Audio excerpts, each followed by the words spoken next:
Eu quero falar com você, já que estamos na semana da Páscoa e hoje é o domingo da ressurreição, sobre a última semana que Jesus viveu aqui na terra. Você imagina que Jesus ele está vivendo a última semana dele e ele sabe que ele vai ser crucificado. Como é que o que você faria sabendo que você vai morrer essa semana? Fala a verdade, Ronaldo, é complicado, né, cara? O que você faria se você soubesse que essa semana você vai morrer? Agora, imagina que, e o pior, você não vai morrer uma morte qualquer. E é incrível como que Jesus, ele tem esta tranquilidade, ele tem esta... Mas ele é um ser humano, mas ele está ali. Você sabe o que as pessoas descobrem quando elas... O que as pessoas pensam quando elas descobrem que vão morrer? Geralmente quando você tem um diagnóstico de morte, você começa a pensar nas coisas mais importantes da sua vida. Sabia disso? As coisas mais importantes. Você começa a pensar assim... Tem uma pesquisa que uma mulher... Um livro que uma autora escreveu... Ela cuidou de muitas pessoas em estágio terminal, e ela descobriu que todos eles tinham as mesmas preocupações, assim. Todos eles pensavam assim: puxa, eu trabalhei tanto na minha vida, trabalhei, mas hoje eu vejo que eu queria ter tido mais tempo para os meus relacionamentos. Outros pensaram assim: eu queria ter me dado a oportunidade de ser feliz. Outros dizem assim: eu gostaria de ter passado mais tempo com os meus amigos, eu queria ter convivido melhor com a minha família. No final da vida todo mundo pensa nos relacionamentos. Ninguém pensa: eu queria ter ganhado mais dinheiro, eu queria ter trabalhado mais, eu queria ter construído mais.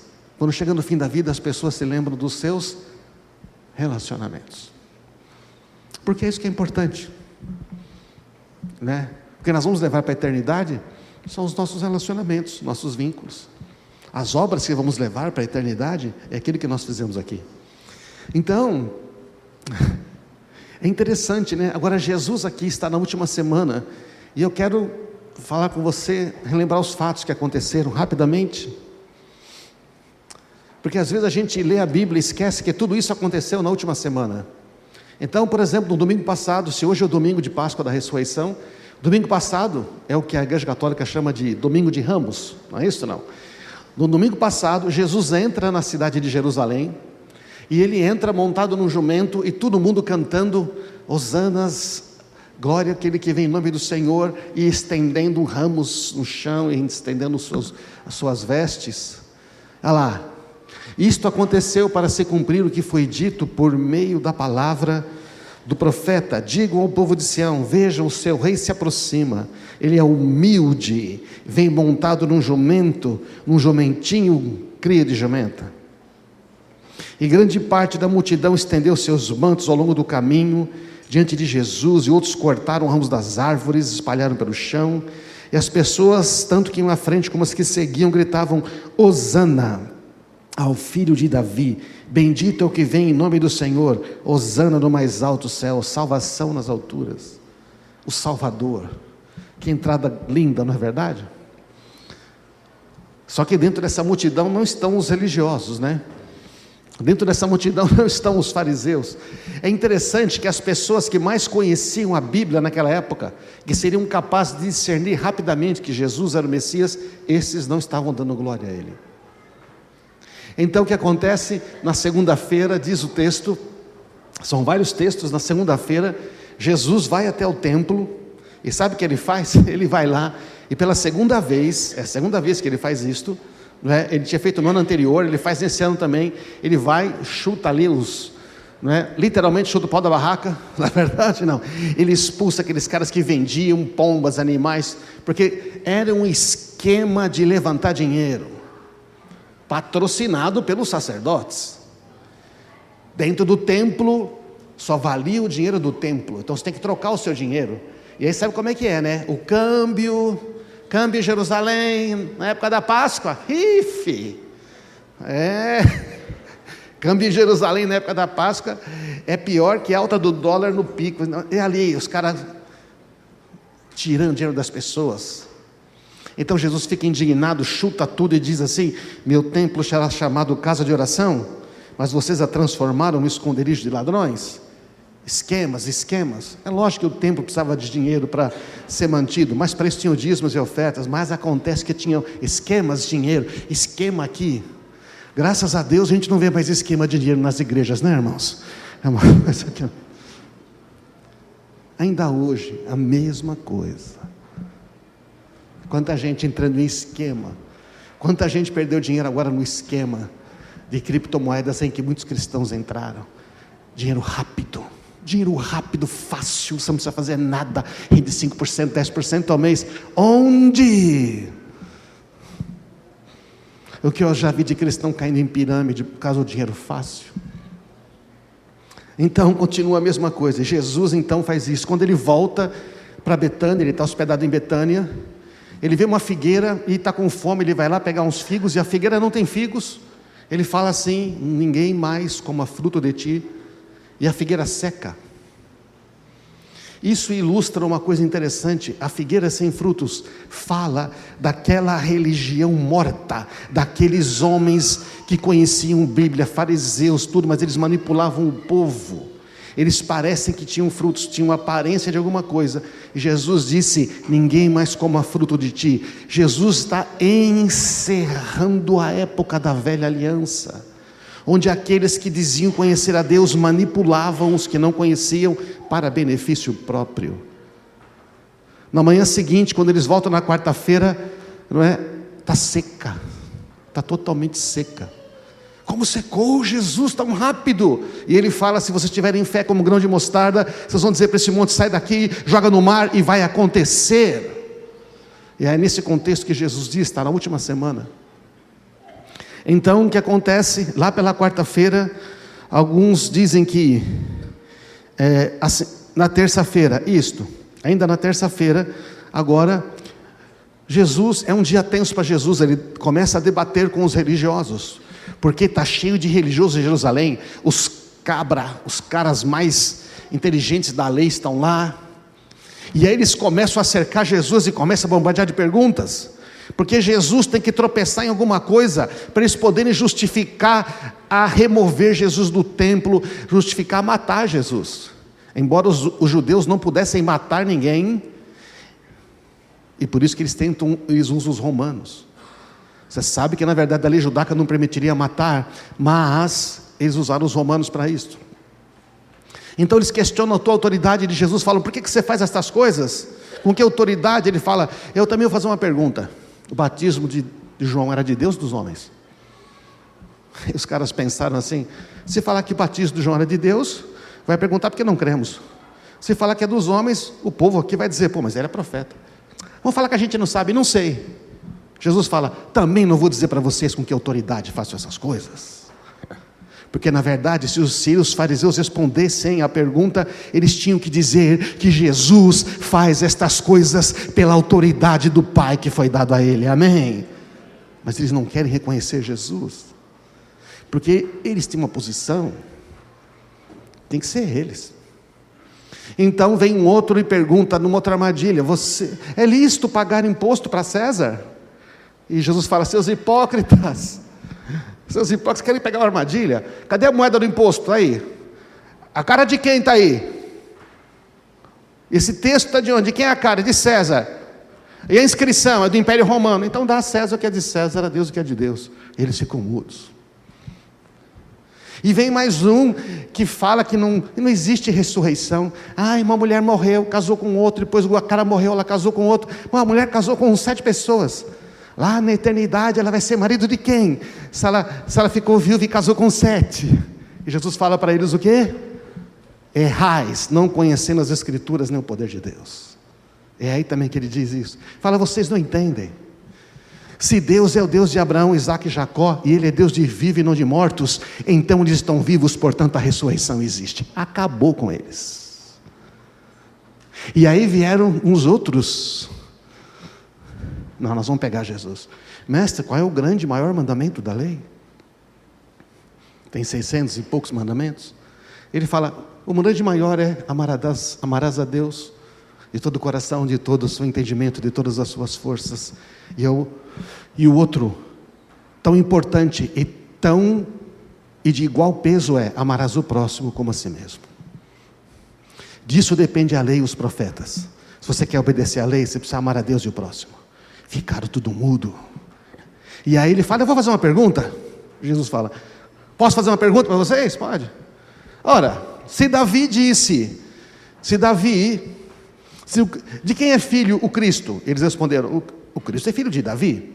Ah, é? Legal. Então por que Davi disse o Senhor a meu Senhor, assenta-te à minha direita, até que eu ponha os teus inimigos por estrados dos teus pés? Olha, se ele é filho de Davi, como é que Davi o chama de Senhor? E eles ficaram mudos. Porque eles não conseguem, eles têm a Bíblia, mas não conseguem ter a revelação. A revelação que o Cristo, filho de Davi, nasce da Virgem, da linhagem de Davi. Mas ele é filho do Deus Altíssimo. E aí Jesus cala os fariseus, mas aí na mesma terça-feira, o que acontece?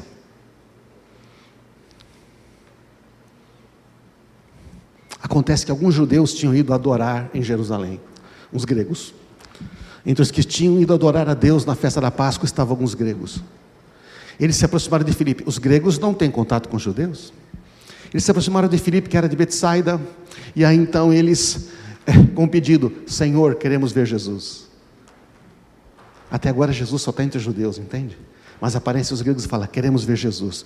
Quando o Filipe vai contar isso, não é? E André para Jesus, Jesus responde, chegou a hora, diga isto, chegou a hora, porque a salvação é para todos. Esta atenção, irmãos, neste momento aqui, há uma chave que vira. Jesus está dizendo, os judeus me rejeitaram, aqueles para os quem eu vim me rejeitaram, mas a salvação é para todos. Então neste momento, quando chegam os judeus, ele fala, digo verdadeiramente que se o grão de trigo não cair na terra e não morrer, ele vai ficar só, mas se morrer vai dar muito fruto. Aquele que ama a sua vida perderá, e aquele que odeia a sua vida neste mundo, a conservará para a vida eterna.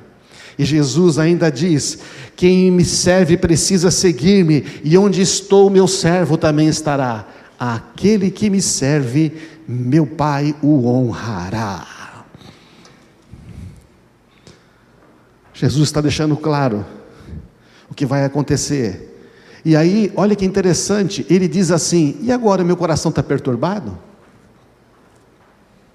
Ele devia estar, ele vai morrer, ele vai ser chicoteado, ele vai ser humilhado, ele vai ser desprezado. Meu coração está perturbado? O que eu vou dizer? Pai, salva-me desta hora? Não, eu vim exatamente para isso. Olha a convicção de Jesus, eu vim para esta hora. Pai, glorifica o teu nome. Quando Jesus fala isso, quando ele está dizendo, é a hora do grão de trigo morrer, senão não vai ter fruto, e ele é que tem que morrer. Quando ele está dizendo, a salvação é para todos, neste momento, olha que interessante, né? O Pai fala, veio uma voz dos céus dizendo, eu já glorifiquei e o glorificarei novamente. Ele está no templo, a multidão está tudo ali. Então a multidão disse que ouviu um trovão, e outros falaram, foi um anjo que falou.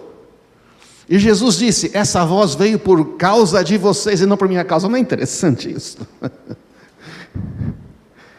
Essa voz veio por causa de vocês, para ver se vocês acreditam em quem eu sou, para ver se vocês creem no Filho de Deus, se arrependam e tenham vida eterna. Veio por causa de vocês esta voz.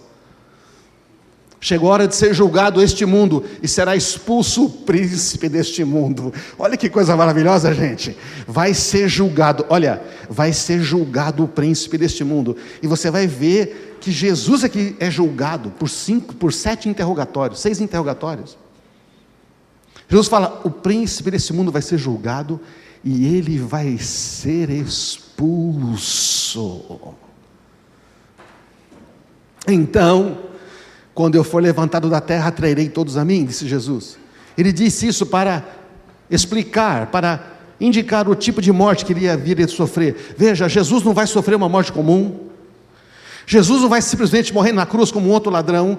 Ele falou: quando eu for crucificado, eu vou atrair todos a mim mesmo. Sabe o que ele estava dizendo?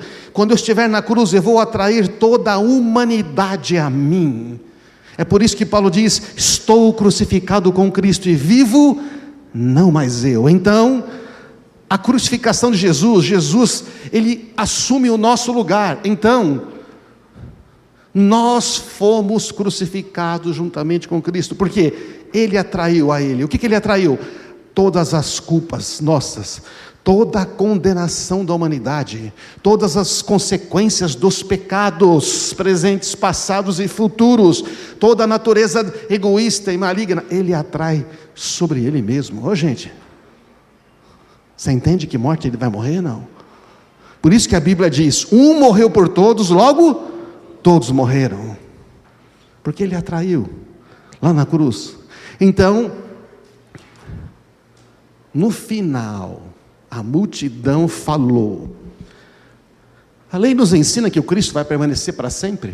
Como é que você diz que o Filho do Homem precisa ser levantado? Quem é esse Filho do Homem? A multidão quer um Cristo que venha, que destrua o Império Romano e que dê para eles pão, que dê comida.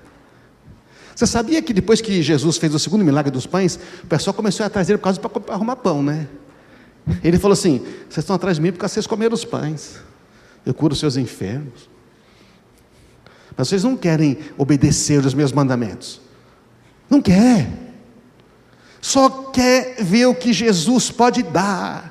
Só quer ver o que Jesus pode oferecer. Ele pode oferecer prosperidade, din-din, Ele pode oferecer cura, mas eu vou continuar fazendo o que eu quero, do meu jeito, porque a vida é minha. Aí tem um problema, porque ele acabou de dizer: aquele que ama a sua vida vai perdê-la. Há um preço para me seguir. A multidão falou: a lei diz que o Cristo, como é que o Cristo vai morrer? Vai ser levantado? Apesar de todos os sinais que Jesus havia realizado, não creram nele. Se você tivesse lá, você teria crido em Jesus? Eu acho que eu tinha. Aquele pessoal não creu. Coração endurecido. Na quarta-feira, Jesus é ungido. Ele está lá no jantar, na mesa uma mulher entra com um frasco de alabastro contendo um perfume caro e derrama o perfume na cabeça de Jesus. Então, nesta quarta-feira, não tem registro que ele está no templo, ele deve ter ficado em Betânia. Ao ver isso, os discípulos ficaram indignados. Podia ter vendido, dado para os pobres. É muito dinheiro. Sempre o dinheiro. É o dinheiro no templo, é o dinheiro, é sempre o dinheiro. É sempre que a gente tem uma ideia melhor para fazer. O perfume podia ter sido vendido por alto preço. Jesus, sabendo que falavam, disse, eles estavam falando por trás, né? Onde se viu? É um ano de trabalho, mano. Um ano de trabalho. Se pegasse o salário médio de um trabalhador brasileiro hoje, R$1.700, um ano de trabalho, não é? Quanto que dá? Faz alguém as contas, hein? 12 vezes 1.700. Quanto que valia aquele perfume?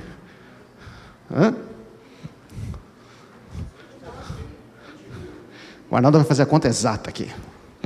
R$22.800. É isso aí. É caro mesmo, hein? Uma mulher. Foi uma mulher. Tinha que ser uma mulher mesmo para fazer isso. A resposta de Jesus para eles: por que vocês criticam essa mulher por ter feito algo tão bom para mim?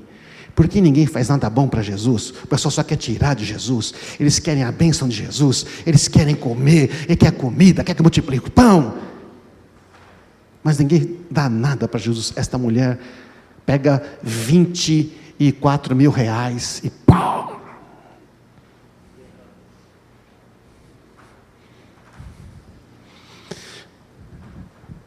Ela derramou: vocês sempre terão os pobres em seu meio, mas nem sempre terão a mim. E aí então, ele disse: eu lhes garanto, onde quer que as boas novas sejam anunciadas pelo mundo, o que esta mulher fez será contado e dela se lembrarão. Estamos contando o que ela fez, certo ou não? Porque ela se importou em dar algo para Jesus, e ela deu o que tinha de melhor, o que tinha de mais importante, o que ela guardou toda a vida, porque ela não economizou aquilo em um ano de trabalho, porque você tem que trabalhar, comer, vestir, né? Então ela gastou vários anos para guardar aquilo. E ao mesmo tempo, na quarta-feira, sabe o que Judas está fazendo? Judas, quando ele vê esse negócio, viu que a grana não foi para a bolsa, onde ele, né, tirava ali uma porcentagem, ele vai lá e vende por 30 moedas de prata para entregar a Jesus. Na quinta-feira, Jesus celebra a Páscoa com seus discípulos. E nessa reunião de Páscoa, gente, que acontece? Começa uma discussão de quem é o maior, de quem é o maior. Vem a mãe de Tiago e João e fala: mestre, que os meus filhos sentem um à tua direita e outro à tua esquerda. O negócio estava desse nível, você está entendendo ou não? E Jesus falando que ele ia morrer, Jesus falando que ele ia ser crucificado, e o pessoal preocupado quem é o maior. Aí Jesus fala: aquele que quiser ser o maior entre vós, seja esse o servo de todos. Porque o maior no meu reino é aquele que serve. E ele ensina isso. Depois o que ele faz? Ele lava os pés dos discípulos. Ele lava os pés dos discípulos e diz: se eu sou o mestre e fiz isso, façam isso uns aos outros. Porque no meu reino é diferente. No meu reino a grandeza é conhecida pela honra que se dá ao outro. A grandeza no reino de Deus é a marca de quanto você honra o outro, coloca o outro em primeiro lugar. E Jesus prediz que Judas vai traí-lo, e também ele prediz que Pedro vai negar 3 vezes. E aí Jesus na quinta-feira também dá um novo mandamento. Ele diz: novo mandamento agora vos dou, amem-se uns aos outros, assim como eu os amei, vocês devem amar uns aos outros. Seu amor uns pelos outros provará ao mundo que vocês são meus discípulos. Tudo isso na quinta-feira. E depois então Jesus institui a Santa Ceia, que vamos tomar hoje. Nessa quinta-feira, eles estão comendo a Páscoa na quinta-feira, vocês entendem, né? Ela está chegando de noite, eles estão lá na reunião de Páscoa, eles estão comendo o pão asmo sem fermento, eles estão comendo a carne do cordeiro. E Jesus está ensinando ele as coisas mais importantes. Então ele fala: vocês vão fazer isso, vocês vão partir o pão, vocês vão tomar o cálice, para vocês celebrar a minha morte, até que eu venha. Vocês vão dizer: ele morreu e ressuscitou e ele voltará. É o único ritual, entre aspas, que Jesus deixou. Então, depois daquela refeição, eles vão para o jardim do Getsêmani. Eles vão para o jardim das oliveiras. E lá Jesus faz o discurso. Se você quiser saber o que aconteceu no jardim, é João 14, 15, 16, 17. É só você ler. São as últimas palavras de Jesus. Então, e ali Jesus faz o discurso de despedida, dizendo: eu vou para o Pai. Me mostra-nos o Pai. O Felipe fala: mas quem vê a mim vê o Pai. Jesus fala: vocês vão fazer obras maiores do que eu, porque eu vou para o Pai. Jesus fala: eu vou enviar o Espírito Santo, o Consolador, e Ele vai ensinar a você todas as coisas. Ele fala: eu sou a videira verdadeira, vocês são os ramos. Por isso, aquele ramo que dá fruto, meu Pai poda, para dar mais fruto. Aquele que não dá fruto, Ele corta. E esse que é cortado seca e vai ser queimado.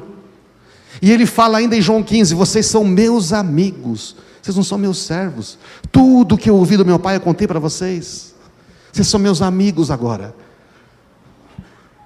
Se vocês fizerem o que eu mando, vocês são meus amigos. Porque na verdade, se você fizer o que eu mando, você está fazendo o que o Pai mandou, e você é filho dele. E no final de João 15, Jesus diz: vocês não me escolheram, eu escolhi vocês. Eu escolhi você para dar fruto, para que esse fruto permaneça, e tudo que vocês pedirem a Deus no meu nome, Ele vos conceda. Ele faz isso 2 vezes nesse trecho. Você é um filho, o que eu vou fazer vai te dar a identidade que eu tenho de filho de Deus, o acesso ilimitado ao Pai, e tudo que você pedir em meu nome, Ele vai dar, amém? Ele fala isto, e faz a oração por nós: Pai, que Ele seja um quando nós somos um. para que o mundo veja, e que eles saibam que tu os amaste, que tu amas. Senhor, que esses homens e mulheres, todos que vão no futuro, entendam uma coisa: o Senhor ama eles do mesmo jeito que o Senhor me ama. Foi a oração de Jesus. Quero te dar essa notícia. Jesus disse: Pai, mostra para cada um daquelas pessoas que vão estar na Páscoa da Comunidade da Graça em 2022, que eles são tão amados quanto eu sou amado por ti. Fala para o seu amigo aí, sua amiga: Jesus te ama igual a Jesus. O Pai te ama igual a Jesus. O Pai te ama igual ele ama Jesus. O Pai te ama igual ele ama Jesus. Não é uma boa notícia? Seu Pai tem tudo, ele tem todo o poder, todas as coisas. Está com medo de quê? O que você está com medo? Então, ainda na quinta-feira, eles estão no jardim, e agora começa a sexta-feira, passa na meia-noite, entra na sexta-feira, e Jesus agora começa a orar. Ele fala: vamos orar comigo? Mas você sabe, Pedro, Tiago e João, a turma tinha comido muito cordeiro, tinha tomado muito vinho, tinha comido muito pão, a boa. Eles estavam tudo com sono, e não conseguiam ficar de olho acordado. E Jesus está agoniado, e ele está lá, numa distância de um tiro de pedra. Ele vai uns metros e começa a orar. Acho que eu avancei 2 vezes aqui. Não está. É isto. Logo após a meia-noite, então, Jesus está orando. Ele está orando. Pai, ele ora, volta, está dormindo. Não pode orar uma hora, volta, está dormindo.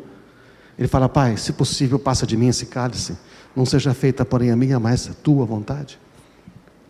E Jesus está orando, e a agonia dele é tão forte. A agonia dele é tão forte. A morte está ali, ele começa a suar gotas de sangue. No filme da Paixão de Cristo, do Mel Gibson, aquele Paixão de Cristo, ele está lá orando, você lembra? Né? Aparece ali um diabo do lado dizendo: você não pode, você não vai conseguir, é muito para um homem. E Jesus ignora, fala: Pai, seja feita a tua vontade. Ele levanta assim, eu gostei dessa cena, sai e pisa numa serpentezinha assim. Ele está pisando na cabeça da serpente. O inferno inteiro está dizendo: não vai para a cruz, desiste, não faz. Mas Jesus diz: eu vim para esta hora. O que acontece? Jesus vai lá tentar acordar os discípulos, aparece Judas. E está escuro, né? Você sabe, ninguém tem celular para iluminar. E Judas chega e beija Jesus para indicar que ele era Jesus, com uma multidão de porretes e tudo mais. Jesus fala assim: você trai o Filho do Homem com um beijo? Para que essa multidão? Sempre estive no meio de vocês. E aí, quem é Jesus? Sou eu. Só fica assim, naquela confusão. O que faz o Pedro? Tira a espada e corta a orelha do Malco. E Jesus para com a confusão, pega a orelha e coloca de volta, e gruda a orelha de volta, cura na hora. E aí todos os discípulos fogem, e Jesus é preso. Essa é a madrugada da sexta-feira, gente. Jesus é interrogado por toda a madrugada, durante cerca de 9 horas. Ele é interrogado, crucificado, batem. Mais ou menos, dura quase 9 horas isto. Ele foi surrado, esbofeteado, cuspido. Foi condenado pelos romanos. Então, a primeira coisa que fazem, levam ele para Anás. Anás está lá no pátio do sumo sacerdote. Ele fala: você ensinou? Todo mundo fala: eu ensinei era publicamente. Pergunta para as pessoas que eu ensinei. E aí eles ficam com raiva, batem. Leva para Caifás, que é o sumo sacerdote. Caifás fala mais umas coisas, aí chama o sinédrio, reúne os líderes, e começa a vir gente mentindo, falsa testemunha, e ninguém consegue dizer nada contra Jesus. E aparece um e diz: ele falou que vai derrubar o templo e construir em 3 dias. É isso aí. Jesus fala assim: vocês vão ver o Filho de Deus, os céus abertos. Blasfêmia, rasgam as vestes, bate, cuspe, amarra. Só que no meio desse negócio todo, Pedro está lá.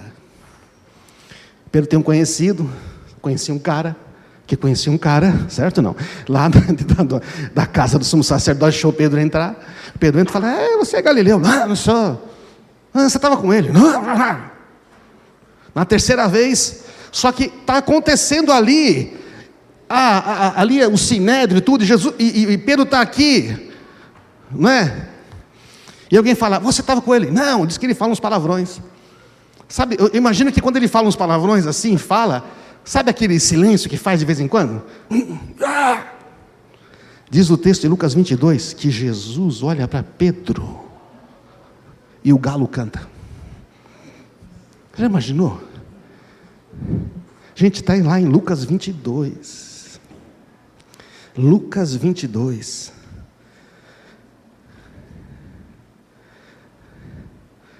Homem, não sei de que você está falando. Lucas 22, 60.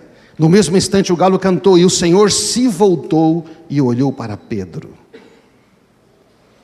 E Pedro se lembrou das palavras dele: hoje, antes que o galo cante, você me negará 3 vezes. E Pedro sai dali chorando. Tudo isso está acontecendo. Depois levam ele para Pilatos. E Pilatos faz interrogatório e fala: não acho culpa nenhum. Não, ele violou essa lei, tem que matar. Olha, leva vocês mesmo. É que a gente não pode matar. E eles não entram no pretório, porque senão... Por que vocês não entram? Não, senão a gente vai se contaminar para comer a Páscoa. Então, matar Jesus pode, mas não pode se contaminar para entrar. É uma religião. Jesus fala para Pilatos: você não sabe que eu tenho autoridade para libertar? Ele falou: você só tem autoridade porque do alto te foi dada. Mas quem me entregou você tem maior pecado. Falaram que ele era Galileu. Então manda para Herodes. Manda para Herodes. Tudo na madrugada. Herodes vai, faz perguntas, Jesus não responde nada. Bota um manto nele, bate, manda de volta para Pilatos. Chega para Pilatos. Pilatos sabe que é por inveja. Então, tenta libertar Jesus. A mulher de Pilatos fala: amor, sonhei com esse homem de noite, deixa ele livre, estou muito perturbada. Aí, por que vocês querem matar? Porque ele é o filho de Deus, fala que é o filho de Deus. Aí o Pilatos ficou branco: meu Deus do céu, e agora? Pilatos tenta soltar. Posso soltar na Páscoa, posso soltar um bandido aí. Qual que vocês querem? Tem o Barrabás aí, solta Barrabás. Diz o texto que diz que aqueles homens fariseus, aqueles líderes, convenceram a multidão que estava ali. Aquela multidão que não crê em Jesus. Aquela multidão que ele falou que não ia dar comida, que eles não criam nele. Eles falaram: crucifica, crucifica. Pilatos tenta fazer tudo. Ele fala que ele é rei. Não temos outro rei senão César. Olha o que os judeus dizem. Mas aí ele lava as mãos. Pilatos: estou livre do sangue desse homem. Sabe o que os judeus dizem? Caia sobre nós e nossos descendentes o sangue dele. Olha o que eles dizem. Então ele entrega para ser crucificado. Pode subir a banda aqui. Entrega Jesus para ser crucificado.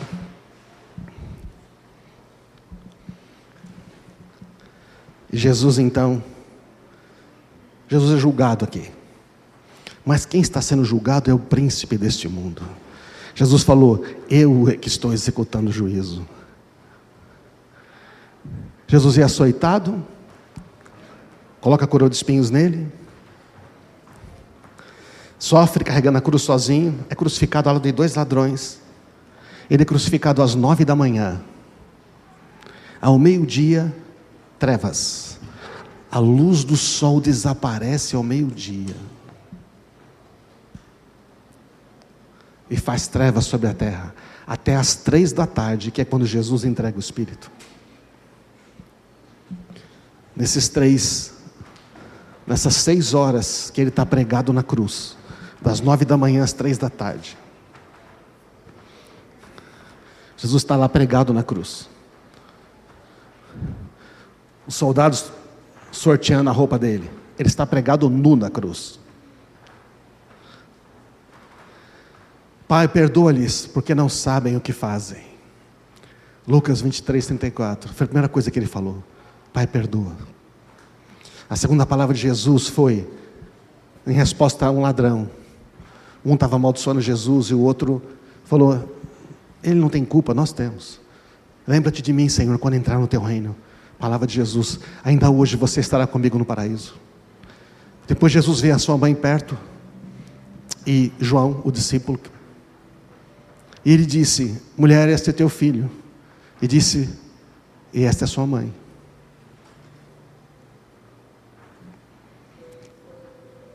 Daquele dia em diante, o discípulo pega a mãe de Jesus e leva para a casa dele. Depois, ele disse: Eli, Eli, lama sabachthani. Meu Deus, por que me abandonaste?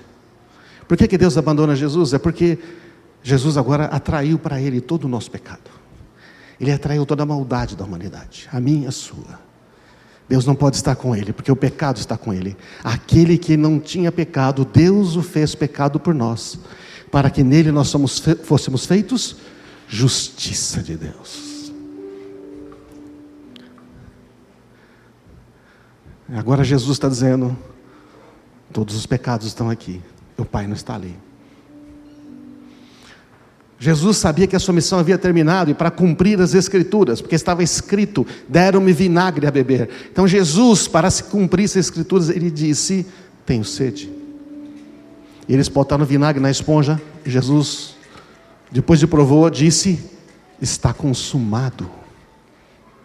E a última palavra de Jesus foi quando ele clama em alta voz, dizendo: Pai, em tuas mãos entrego o meu espírito. E com essas palavras ele dá o último suspiro e morre.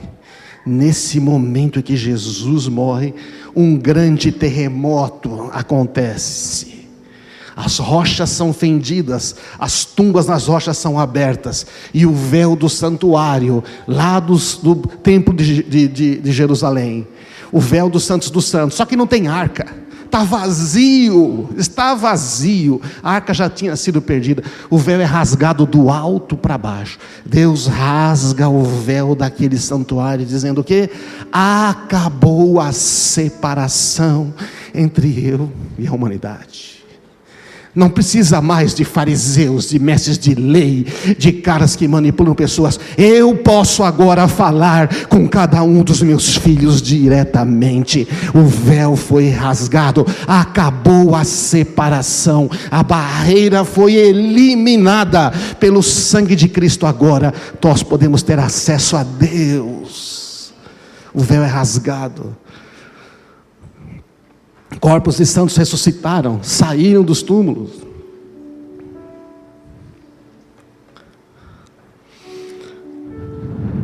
Jesus é sepultado num túmulo novo na rocha. E os romanos vão lá e falam: falaram que ia ressuscitar. Bota lá uma guarda lá, porque os discípulos vão roubar o corpo. Botaram um destacamento de soldados romanos, selaram a porta. Então chega o sábado. Túmulo guardado, todo mundo descansando. Mas Jesus está vencendo no mundo espiritual. Jesus desce até a mansão dos mortos. Jesus vai até o Hades, ao inferno, ao lugar da prisão das almas. E ele toma das mãos de Satanás as chaves da morte e do inferno.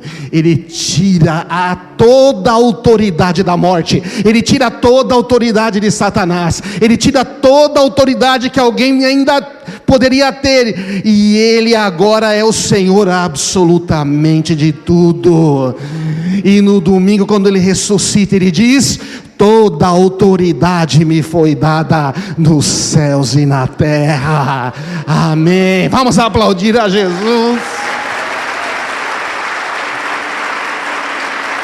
Ele ressuscita com toda a autoridade, todo o poder.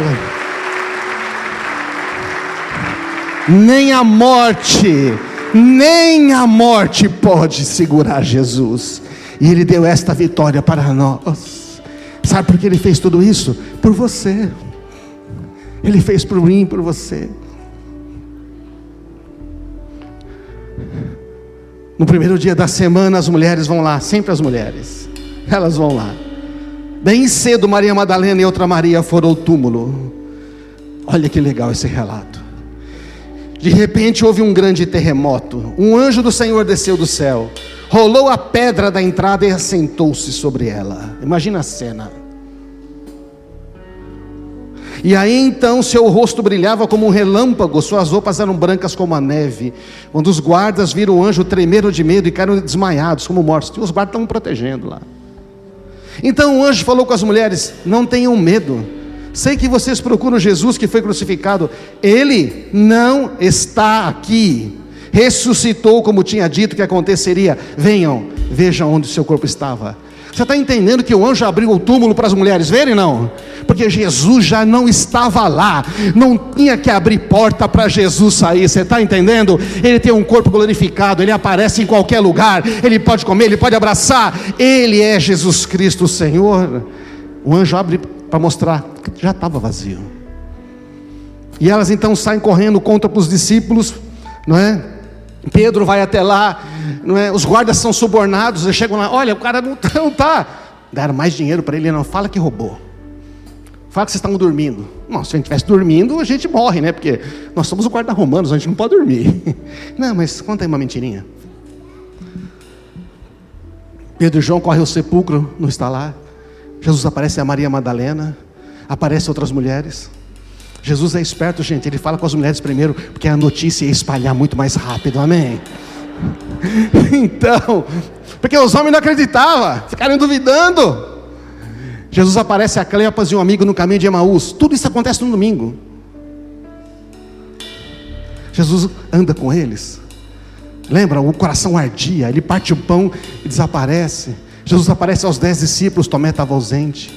Jesus abre o entendimento para entender as Escrituras. E digam: ficam aqui, fiquem até aqui, em Jerusalém, até vocês serem cheios do Espírito Santo, e vocês serão minhas testemunhas. Ele não falou: vocês serão meus mestres, vocês serão meus escribas, vocês serão pessoas importantes que vão pregar de púlpitos. Ele disse: vocês serão minhas testemunhas. O jeito que você vive, a maneira que você ama, vai testificar do que eu estou vivo e eu vivo em você, amém? Nós somos testemunhas. E então 10 dias depois, 40 dias, Jesus inclusive fica aparecendo aos discípulos. Depois desse domingo, mais 39 dias. Aí Jesus sobe aos céus no 40º dia. Depois de 10 dias eles em Jerusalém orando, no 50º dia, no Pentecostes, vem o Espírito Santo, a presença dele para habitar no coração de todo aquele que crê. Hoje é o dia da ressurreição. Jesus está vivo, sua presença é real e é percebida pelo Espírito Santo que está aí. Não precisa de intermediário. Eu aqui não sou o intermediário, eu sou apenas um proclamador. Eu sou uma testemunha que nem você. Sabe o que eu estou fazendo aqui? Estou testemunhando de tudo que aconteceu. É isso só que eu estou fazendo aqui. Você não precisa de mim para ouvir a Deus. Você não precisa de um profeta para dizer o que você tem que fazer. Os profetas vão confirmar o que Deus fala para você. Você não precisa de um mestre para conhecer Jesus, mas os mestres que vão ensinar você, o Espírito Santo vai abrir os seus ouvidos para entender, percebe? Vamos ficar de pé, irmãos. Eu vim dizer para você hoje que não há separação. Que não há separação, não há separação. Que se você tiver com sede de ouvir a Jesus, você pode ouvir a Jesus hoje. Coloque a mão no seu coração. Você ouviu a mensagem de Jesus, você me ouviu falando sobre Jesus, falando o que Ele fez, mas Ele quer falar com você.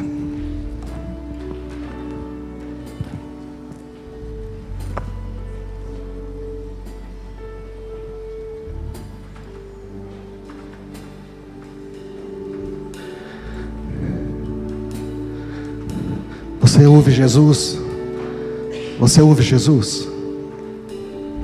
Se hoje você não ouvir a voz dele, hoje há um convite, dizendo: ei, o véu foi rasgado. Deus aboliu aquele sistema de sacerdotes, de sacrifícios. isto é antigo, a figueira já secou, a antiga aliança é insuficiente, existe uma nova aliança. A nova aliança diz que Jesus morreu e ressuscitou para dar o Espírito Santo a todo aquele que crê, que você pode ouvir a voz dele diretamente. Você pode ouvir a voz dele. Como eu posso ouvir a voz dele? Primeiro você tem que entregar a sua vida totalmente a ele, e depois você tem que dizer: eu quero ser cheio do teu Espírito Santo. Se você nunca entregou a sua vida a ele, entrega agora. Diz: Jesus, reconheço que tu és o Senhor. Faz essa oração agora: eu entrego minha vida totalmente a ti. Eu quero ouvir, eu quero o teu Espírito Santo, eu quero ser tua habitação. Faz isso. Fala: eu entrego minha vida hoje aqui. Aí mesmo onde você está ouvindo, fala e diz assim: eu quero ouvir a tua voz. Fala comigo. Ouse fazer essa oração. Diga: fala comigo, Senhor. Eu quero a partir de hoje ouvir a tua voz. O diabo está dizendo a você: você não é capaz, você tem muita coisa errada. Deixa eu dizer o que a Bíblia diz: não há mais condenação para aquele que está em Cristo Jesus. Todos os seus pecados foram perdoados, o preço foi pago, e se já foi pago, não tem mais dívida alguma. Não se deixe enganar, você já é livre pela graça de Jesus. Peça: Senhor, fala comigo. Fala comigo, fala comigo, Senhor. Fala comigo, Jesus, fala comigo. Fala comigo, Senhor. Mostra a tua glória, mostra a tua glória, rendidos aos teus pés nos prostramos. Vamos fazer isto: rendidos aos teus pés nos prostramos. Mostra a tua glória, mostra a tua glória, e os corações serão teu lugar santo. Mostra a tua glória, mostra a tua glória, rendidos aos teus pés nos prostramos. Mostra, Senhor, mostra a tua glória, mostra a tua glória, e os corações serão teu lugar santo. Mostra a tua glória, mostra a tua glória.